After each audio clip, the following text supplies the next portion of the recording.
વિસનગરનો આપણે દાખલો આપો. વિસનગરમાં અમે meet the press club Visnagar club બનાવી હતી લગભગ 15 બહેનો.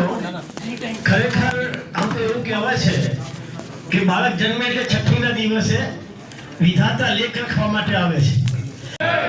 મિત્રો, આટલો સરસ મજાનો કાર્યક્રમ આપણે અત્યાર સુધી કર્યો છે અને હવે કાર્યક્રમ બહુ 10 મિનિટનો કાર્યક્રમ છે ત્યારે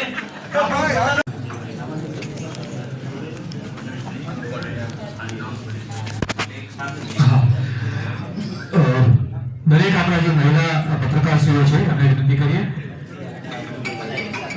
એક સાથે આવી જાય એના માટે. પત્રકાર એકતા પરિષદ અમદાવાદ ટીમ તરફથી 11,000 રૂપિયા જેટલી માત્ર રકમ આપણને આજના પ્રસંગે આપણને મળે છે. ખૂબ ખૂબ આભાર આપ સૌનો.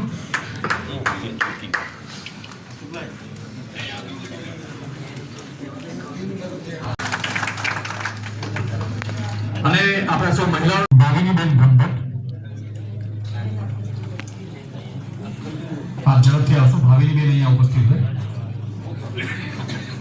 તેમાં આપણને સહયોગ માટે આપણે આશા રાખીએ છીએ. માન્ય સાહેબશ્રીને આપણે અહીંયા આવકારીએ છીએ. આપણે ખૂબ ચાલ્યોથી આ સ્વાગત સન્માન અભિવાદન આપણે સૌ વધારેલું છે. અતુલભાઈ મુલાણી તરફથી 5100 રૂપિયા આપણો જે વેલફેર ફંડ છે અહીંયા પ્રસ્તાવ મૂક્યો છે. આપણે સૌ એને તાળીઓથી વધાવી લઈએ છીએ. લાભુદાના સૂચન પ્રમાણે આપણે એમાં વધીશું.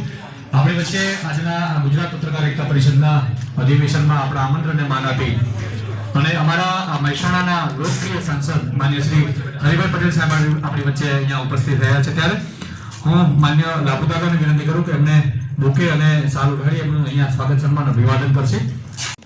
પહેલી હરોળના પત્રકારો પણ આપણા સંગઠનમાં ધીમે ધીમે જોડાતા જાય છે. એટલે હું એવું માનું છું ત્યાં સુધી એક સપનું હતું ને સલીમભાઈનું, તમામ પત્રકારોને ગુજરાતમાં એક કરવા. આ સપનું આપણું સાકાર થતા વાર નહીં લાગે એનું કારણ તમને કહી દઉં. વિશ્વમાં એવું એક પણ સંગઠન નથી પત્રકારોનું જેની સંખ્યા 5,000 કરતા વધુ હોય.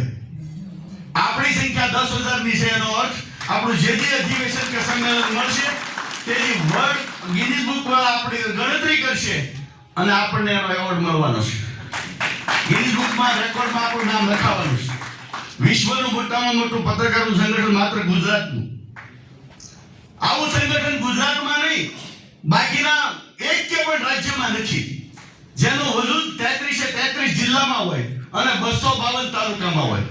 252 તાલુકાની કારોબારી છે, 33 જિલ્લાની 34 કારોબારી છે. કચ્છમાં 2 છે, ગાંધીધામ અને ભુજ, કારણ કે મોટો વિસ્તાર છે.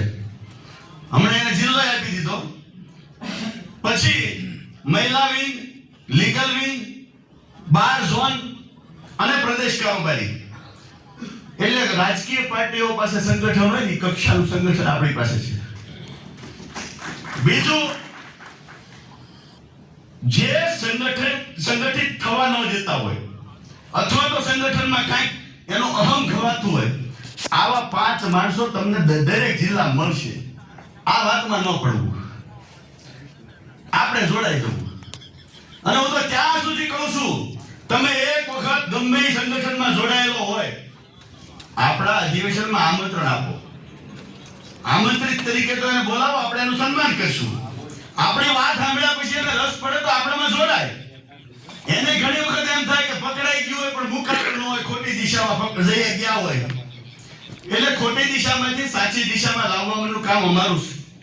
બીજી વાત, સમાજના શ્રેષ્ઠીઓને અમે આમંત્રણ આપીએ છીએ, રાજકીય આગેવાનોને આમંત્રણ આપીએ છીએ, અધિકારીઓને આમંત્રણ આપીએ છીએ. અધિવેશનનું મહત્વ શું છે? આ અધિવેશન શું કામ? આમ અમારું 44મું અધિવેશન છે પણ 2 જિલ્લા બાકી છે. એટલે આમ ગણો તો 32મું અધિવેશન છે. એટલે 2 જિલ્લા હજી બાકી છે. અધિવેશન એટલે કે અમે નાનું કામ પહેલા કર્યું. જિલ્લાને સંગઠિત કર્યો, તાલુકાને સંગઠિત કર્યા,